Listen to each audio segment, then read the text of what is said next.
Sorry, I'm the shortest speaker up here, so we had to switch some things around. First of all, I just want to say how absolutely honored and blessed I am to be standing up here with two amazing survivors.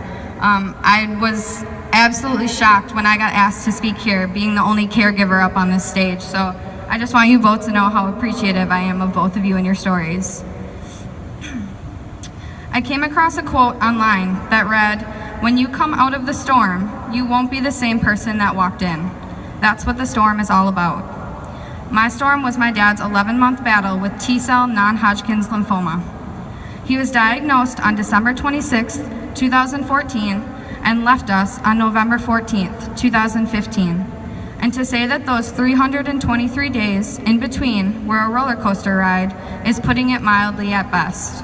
It was more like being in a paddle boat in the middle of a hurricane. Some days we really just weren't sure which way was up. My dad's journey was filled with so many highs and lows. We would get great news one day, and then before we were even finished celebrating the good fortune, a bigger boulder would get dropped in our path.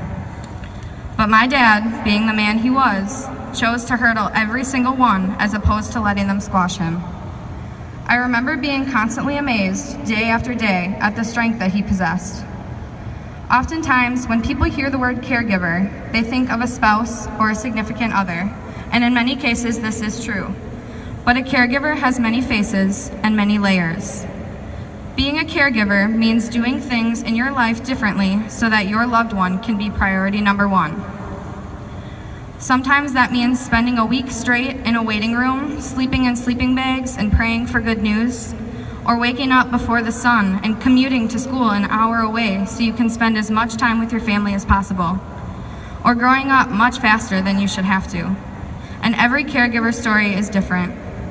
My story included taking on a lot of extra responsibility at home so my mom could focus on my dad, all while keeping my grades up at school so said dad didn't kick my butt. For my siblings, it meant missing a lot of school to be able to be at the hospital with us, 3 hours away from our hometown. For other family and friends, it meant a lot of road trips because the kind of treatment that my dad needed wasn't available to us any closer to home. In a lot of ways, my dad had dozens of caregivers. People who called him just to check in, people who would make the trip down to visit him in the hospital, people who made food for our family when we were always on the move between home and Milwaukee, or who would go to our house to get our mail or check on our dogs. My family had people coming out of the woodwork for us. For the life that he'd led, my dad deserved nothing less. He was so selfless and so kind, always helping others, whether it be in his profession as a doctor, as a husband, as a father, or as a friend. He was always looking out for other people, so now it was time for all of us to do the same for him. To care for those who once cared for us is one of the highest honors. Being a caregiver is all about watching someone struggle with a burden that no matter how hard you try, you cannot shoulder for them. I think that is the most difficult part, knowing that ultimately the well-being of your loved one is in the hands of modern medicine and of God. A quote that really resonated with me in my dad's last month was, "Give me strength when I stand and faith when I fall." And on my darkest days, I would remember that quote. For all the caregivers out there fighting for themselves and for their loved ones, I applaud you. Cancer is selfish.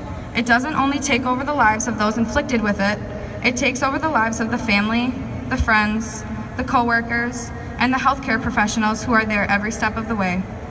To the survivors, including the two up on stage with me tonight, you are true rock stars. Your resilience and strength, along with the memory of all that my father was, push me every day to live my life and not waste a single moment of it. Our journey with cancer was hell, but I can say with true confidence that I have come out of the storm a better person because of the life lessons my dad has instilled within me and knowing that he is watching over me every day. I have learned a lot about myself and of my family over the past year, and on the darkest days without my dad, I remind myself to at least be thankful for that. Being a caregiver is no cakewalk, regardless of what you're fighting against. Relay for Life is all about celebrating more birthdays. My dad's birthday was this past Monday, April 4th. He would have turned 51. I know he's looking down on us and celebrating his life with us tonight.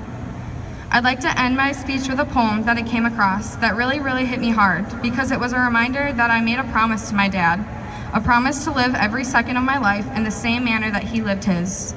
The poem went, "As I sit in heaven and watch you every day, I try to let you know with signs that I never went away.